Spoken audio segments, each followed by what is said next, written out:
What's up, YouTube? Everybody in the world. I hope you're listening. I hope everything is going well for you. Sean Tawan Francis. A lot of people call me Remy. That's a nickname of mine. I enjoy having it. It's a fun name to have, or a fun name to be known by. But anyway, again, I hope everybody's doing well. We are in a turbulent time, aren't we? A lot of people are tired of hearing about it. A lot of people are tired of talking about it. A lot of people are tired of experiencing it. And I have to give for me, I have to give the victory to the people who are tired of experiencing it. It's a little bit worse for people who can't just log off than it is for people who are annoyed by looking at the news.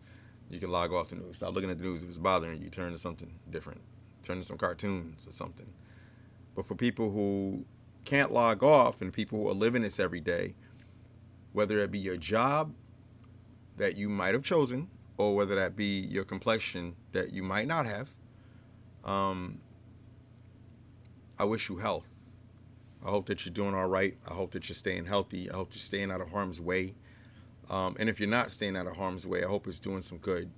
I can say this.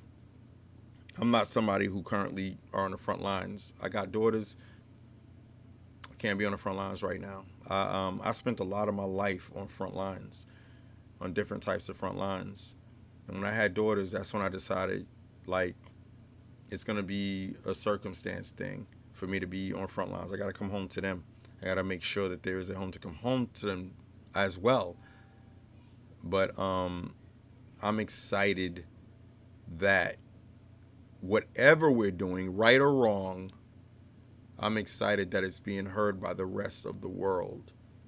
I think, in my opinion, I personally believe that had we not done all of this, had violence not happened, had, as a response to violence, had there been quiet, peaceful protest everywhere, here 4, 5, 6 weeks later, I don't think that it would be a thing.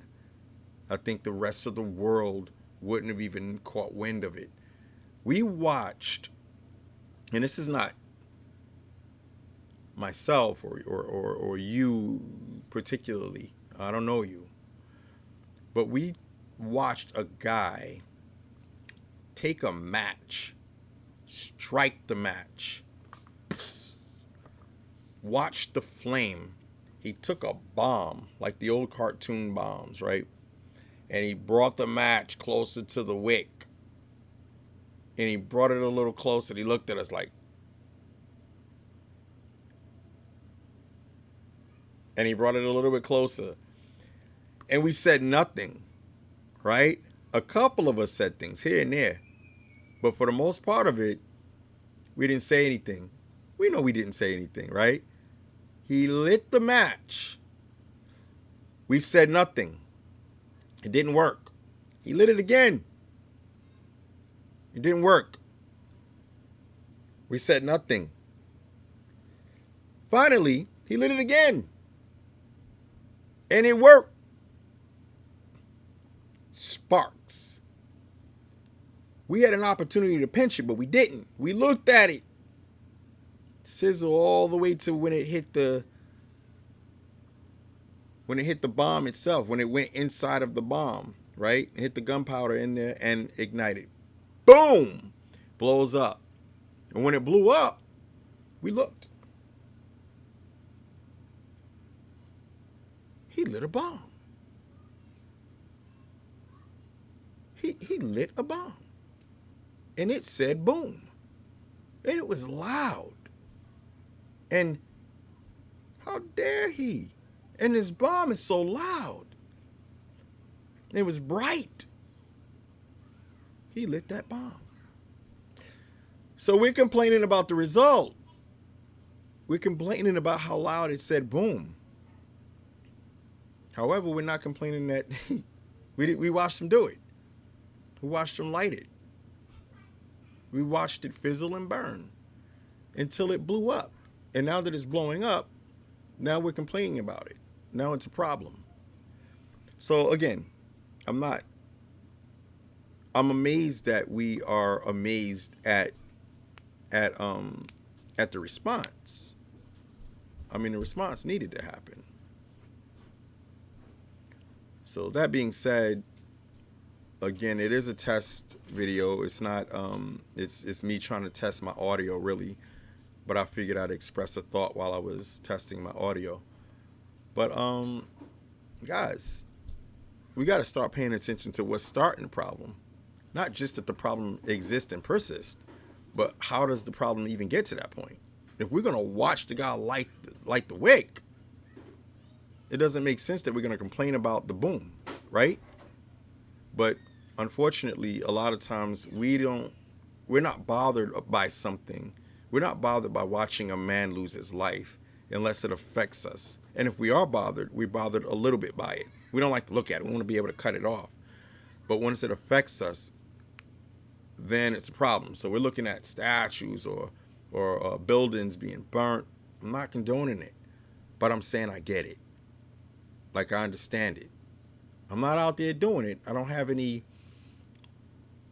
have a reason to be out there doing it, just like anybody else does or doesn't. It depends on your stance, your position, your perspective. But if you didn't say anything about that light, about that match initially, if you had nothing to say as you watched people light the match over and over, nothing to say, I'm not clear on why this boom is bothering you. I'm not clear on why suddenly it's a problem that there was a response. Because, I mean, we watched him light it, right? That being said, it's just to go back. I'm in a community that prides itself on our concern for people, and especially people who are unable to defend themselves, right? And it doesn't matter where you're from, what you look like, what belief system you have. None of that matters. If you are in a position where you can't defend yourself and we can assist you, then typically we do if we're able to, if it makes sense to, at least to us, right? And when I see those people who help everybody else, but they turn their back on some of the people that are affected by this particular bomb, right? It shocks me, and it's saddening, but it angers me as well. But I have to control that. We have a lot of codes in place that allow us to control and deal with our issues as far as passion and anger and stuff like that. I'll get into that at another point. But guys, I'll start with me.